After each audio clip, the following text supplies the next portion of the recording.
अभी world war 2 की त्रासदी खत्म भी नहीं हुई थी। तब तक कोरिया में हुए इस वॉर में फिर से कम्युनिस्ट पावर और कैपिटलिस्ट पावर्स आमने सामने आ खड़े हुए। जिस कॉन्फ्लिक्ट को खत्म करने के लिए कोरिया का बंटवारा हुआ, उसी बंटवारे ने कोरिया में एक नए जंग की बीज बो दी।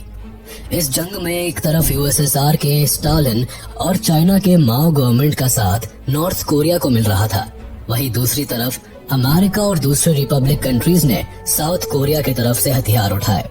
1950 से 1953 तक चले इस भीषण युद्ध में करोड़ों कोरियंस की जान गई और हाथ आया कुछ भी नहीं।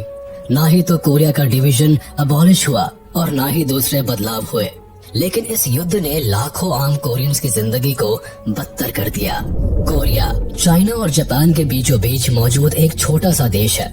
इस देश का नाम इस पर रूल करने वाले एंशिएंट डायनेस्टी गोर्यो से ली गई है, जो 1918 से 1392 तक मौजूद थी।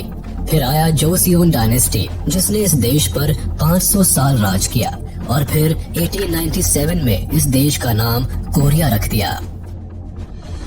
हालांकि कोलोनाइजेशन के दौर में जापान भी तेजी के साथ आगे बढ़ा और 1910 में हुए एनेक्सेशन ट्रीटी के बाद कोरिया को अपना गुलाम बना लिया। इसके बाद 1910 से 1945 यानी वर्ल्ड वॉर 2 में जापान के हार तक कोरिया जापान का कॉलोनी बना रहा। लाखों लोगों को जापान ले जाकर वहां पर गुलाम बनाया गया। इसके बाद जब सेकेंड वर्ल्ड वॉर शुरू हुई तो जापान ने जबरदस्ती कई कोरियंस, जिन्हें इस लड़ाई से कोई लेना देना नहीं था, उन्हें भी इस वॉर में झोंक दिया। उस टाइम पर इन लोगों को सिर्फ मैदान में लड़ना ही नहीं पड़ता था, बल्कि जापानीज आर्मी के लिए हर तरह के काम भी करने पड़ते थे। इसी दौरान कई कोरियन औरतों को आर्मी कैंप्स में रखा गया, जहां ये महिलाएं जापानीज सैनिकों का दिल बहलाया करती थी। जब वर्ल्ड वॉर 2 हो रहा था, तभी अमेरिका और यूएसएसआर के सैनिक कोरिया में जापान के खिलाफ लड़ रहे थे। इसी बीच अमेरिका हिरोशिमा और नागासाकी पर एटम बॉम्ब गिरा देता है, जिसके बाद जापान अनकंडीशनल सरेंडर कर देता है। जब ये युद्ध खत्म होता है, तब तक यूएसएसआर और यूएसए की आर्मी कोरिया के बीचों बीच पहुंच चुकी होती है। 1945 में ग्रेट अलायंस पावर ने वर्ल्ड वॉर 2 तो जीत लिया, लेकिन इस बात को नकारा नहीं जा सकता कि भले ही यूएसएसआर और यूएसए ने एक साथ मिलकर जीता हो, लेकिन उनकी इकोनॉमिकल एक्सपेंशन की सोच और स्ट्रैटेजी दोनों पोल्स अपार्ट थी। एक तरफ जहां यूएसएसआर पूरी दुनिया में कम्युनिज्म फैलाना चाहता था, वहीं दूसरी ओर यूएसए कैपिटलिज्म को न सिर्फ बढ़ाना चाहता था, बल्कि बढ़ते हुए कम्युनिज्म को रोकना भी अब अमेरिका का मकसद बन गया था।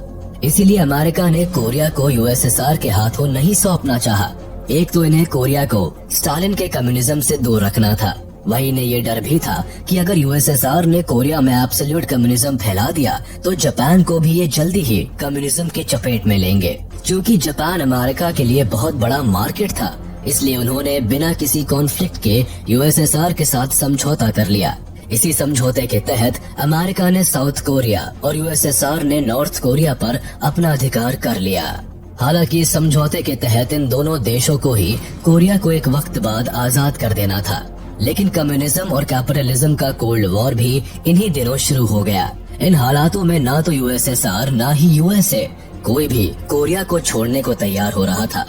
कोल्ड वॉर को और मजबूत करने के लिए 1947 में अमेरिकन प्रेसिडेंट ने ट्रूमैन डॉक्ट्रिन लॉन्च किया, जिसका मकसद था कंटेनमेंट ऑफ कम्युनिज्म।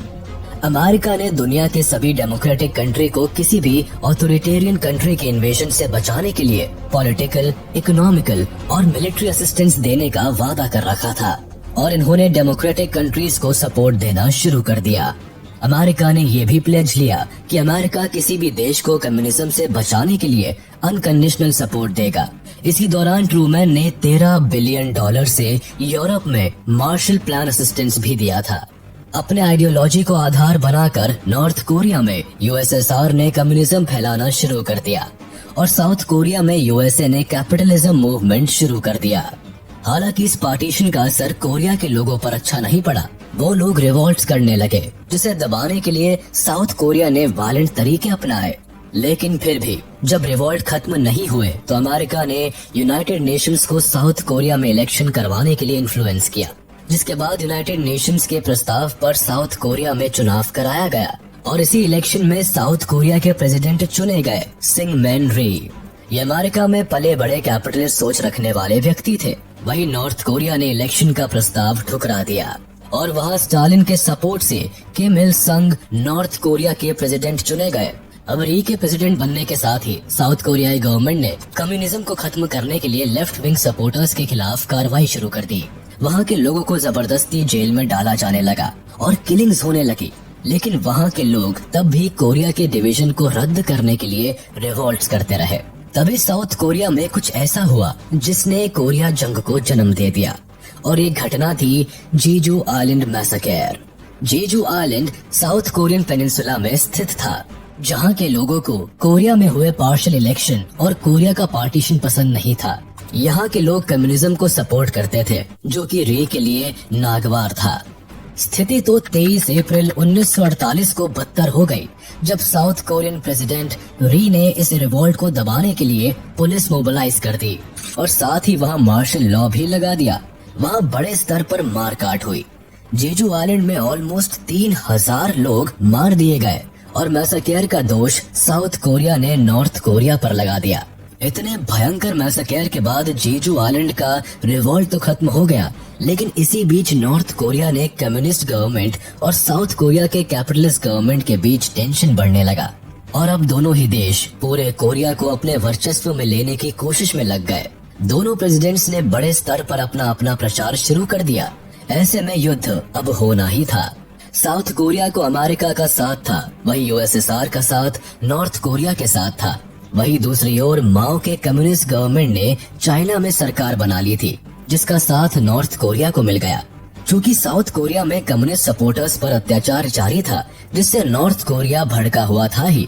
अब जैसे ही अमेरिकन ट्रूप ने साउथ कोरिया से विड्रॉ किया, तो इस मौके का फायदा उठाकर नॉर्थ कोरिया ने साउथ कोरिया पर सीधी चढ़ाई कर दी और इस तरह यूएसए एंड यूएसएसआर के कोल्ड वॉर का शिकार सबसे पहले नॉर्थ एंड साउथ कोरिया हो गए। यहाँ एक युद्ध हुआ, भयानक युद्ध जो पूरे 3 साल चलता रहा और जिसमें लाखों लोग मारे गए। 25 जून 1950 the war begins. North Korea ने अपने 1,35,000 सोल्जर्स के साथ यूएसएसआर से मिले 150 टैंक्स और एडवांस वेपन्स लेकर साउथ कोरिया में पहुंच गया। इस दिन हजारों नॉर्थ कोरियन आर्मी ने 38th पैरेलल लाइन, जो कि कम्युनिस्ट और रिपब्लिक कोरिया को अलग करती थी, वहां धावा बोल दिया। दोनों देशों में लड़ाई शुरू हो गई, जहां नॉर्थ कोरिया साउथ कोरिया पर भारी पड़ रहा था, जिस वजह से साउथ कोरिया को पीछे हटना पड़ा। इसके बाद 28 जून 1950 को कोरियन आर्मी ने हान रिवर के ऊपर बने हानगांग ब्रिज को बम से उड़ा दिया, जिससे कि तेजी से आगे बढ़ती हुई नॉर्थ कोरियन आर्मी को रोका जा सके। इसके पीछे का मकसद था कि नॉर्थ कोरिया से आए हुए सैनिक इस नदी को पार करके सोल टाउन के अंदर ना घुस पाए। बट नॉर्थ कोरिया नहीं रुकी और 28 जून से 2 जुलाई तक में उन्होंने सोल को और 21 जुलाई तक डेजोन को भी अपने कब्जे में ले लिया। 1 जुलाई 1950 अमेरिकन आर्मी जो उस वक्त जापान में मौजूद थे, वो साउथ कोरिया में मदद के लिए आए। यूएस मिलिट्री के होते भी सोल कैप्चर हो जाता है। नॉर्थ कोरिया के हो रहे हमलों के कारण री ने एक ब्रुटैलिटी भरा कदम उठाया। साउथ कोरिया के गवर्नमेंट ने वहां रह रहे लगभग 2 लाख मासूमों को मौत के घाट उतार दिया, जो कम्युनिज्म को सपोर्ट करते थे। दिल दहला देने वाली इस घटना को इतिहास में बोडो लीग मैसेकर कहा गया। इसके बाद किम इल संग ने अगस्त 1950 तक साउथ कोरिया के करीबन 90% जगह को अपने कब्जे में ले लिया था। अब सिंगमिन री को ये बात समझ में आ गई थी कि वो अकेला लड़ नहीं सकता और इसीलिए उसने यूएनओ से मदद मांगी। साउथ कोरिया की हेल्प करते हुए यूएनओ ने नॉर्थ कोरिया को वार्निंग देकर इस लड़ाई को खत्म करके लौट जाने को कहा। बट नॉर्थ कोरिया यूएसएसआर और चाइना की ताकत के बल पर यूएनओ की इस चेतावनी को नहीं माना और लगातार आगे बढ़ता चला गया। अमेरिका और बाकी के देशों ने मिलकर यूएनओ के रेजोल्यूशन 83 पास किया, जिसके तहत 21 देश के सेना को मिलाकर नॉर्थ कोरिया से बैटल करने की प्लानिंग की गई। इसके अलावा 5 देशों ने अपनी मेडिकल टीम भी भेजी थी। अमेरिकन जनरल डगलस मैकार्थर को इस सेना का कार्यभार सौंपा गया। 1950 में पुसान में सेना पहुंचती है, जिसमें अधिकतर अमेरिकन थे। इसके बाद नॉर्थ कोरिया से 2 महीने तक लड़ाई चली, जिसमें 4,500 सोल्जर्स मारे गए। जनरल डगलस ने सबसे पहले नेवी के सहारे इंचियोन सिटी, जो कि साउथ कोरिया की कैपिटल सोल के पास थी, उसे चंगुल से छुड़ाया। उसके बाद 38th पैरेलल लाइन पर सेना द्वारा घेराबंदी कर ली गई, जिसके कारण नॉर्थ कोरियन आर्मी को पीछे हटना पड़ा। India in Korea war. China ने नॉर्थ कोरिया पर हो रहे इन हमलों को देखते हुए इंडिया को एक वार्निंग मैसेज अमेरिका तक पहुंचाने के लिए कहा, जिसके हिसाब से नॉर्थ कोरिया में हो रहे वॉर में अपने सैनिक अमेरिका और साउथ कोरिया के खिलाफ भेजने वाला था। लेकिन अमेरिका ने इंडिया के इस मैसेज पर ज्यादा ध्यान नहीं दिया। वहीं दूसरी ओर यूएनओ द्वारा भेजे गए सैनिकों को जहां 38th पैरेलल लाइन पर रुकना था, लेकिन वो वहां नहीं रुके और प्योंगयांग शहर को 10 अक्टूबर 1950 को अपने कब्जे में ले लिया। अमेरिका ने करीब 6,35,000 टन बॉम्ब नॉर्थ कोरिया पर गिराया, जिसकी वजह से 5,000 से अधिक स्कूल, 1,000 से ज्यादा हॉस्पिटल्स और 6 लाख से ज्यादा घर तबाह हो गए। नॉर्थ कोरिया में लाखों लोग मारे गए। हालत इतनी गंभीर हो गई थी कि लोगों को बंकर्स में रहना पड़ रहा था। और फिर अमेरिकन ने केमिकल वेपन्स का भी इस्तेमाल करना शुरू कर दिया। नतीजा ये हुआ कि चाइना ने जो वार्निंग अमेरिका को भेजी थी, उसी पर चलते हुए उसने अपने 1.5 लाख सैनिकों को यानू रिवर से भेजकर साउथ कोरियन और अमेरिकन फोर्सेस पर हमला कर देता है, जिसके कारण अमेरिका को पीछे हटना पड़ता है। 25 नवंबर 1950 बैटल ऑफ चोंगचोन रिवर।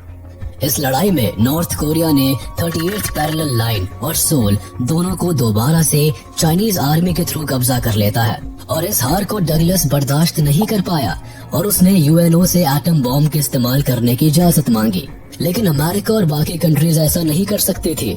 इसी वजह से डगलस की रिक्वेस्ट को कैंसिल करते हुए यूएनओ ने इस लड़ाई से उसे हटाकर उसकी जगह पर जनरल मैथ्यू रिजवे को लाया। इसके बाद मैथ्यू ने एक प्लान बनाई, जिसके लिए उसने ज्यादा फोर्सेस की मांग की और सोल सिटी पर हमला कर दिया, जो उस वक्त नॉर्थ कोरिया के कब्जे में था। इस लड़ाई में चाइना और नॉर्थ कोरिया ने अपने 8,000 सैनिकों को गंवाया। 7 मार्च 1951 ऑपरेशन रिपर। इस लड़ाई में अमेरिकन सेना ने बेतहाशा बमबारी की, जिसके बाद चाइना और नॉर्थ कोरिया के हजारों सैनिक मारे गए और अमेरिका ने भी अपने 500 से ज्यादा सैनिक गंवा दिए।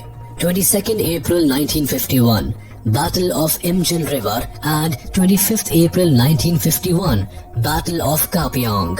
इन वॉर्स को एक यादगार युद्ध के तौर पर देखा जाता है, क्योंकि इस टाइम पर अमेरिकन आर्मी कमजोर पड़ गई थी और तभी कैनेडियन लाइट इन्फेंट्री फोर्सेस ने आकर चाइना और नॉर्थ कोरिया को हराया था।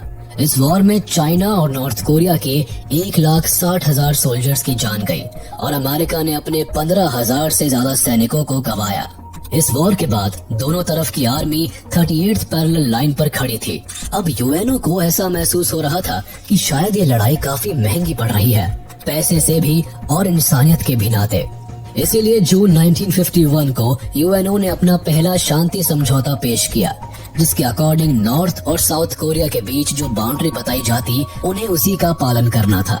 लेकिन दोनों देशों ने इसे एक्सेप्ट करने से मना कर दिया, जिसके बाद यूएनओ के एक और कोशिश के साथ अक्टूबर 1951 में वापस से शांति समझौते को पेश किया गया। लेकिन इस बार भी दोनों देशों ने इसे एक्सेप्ट नहीं किया। इस समझौते के दौरान कई सारे सिटीजन्स और सोल्जर्स दोनों ही देशों में हॉस्टेजेस थे।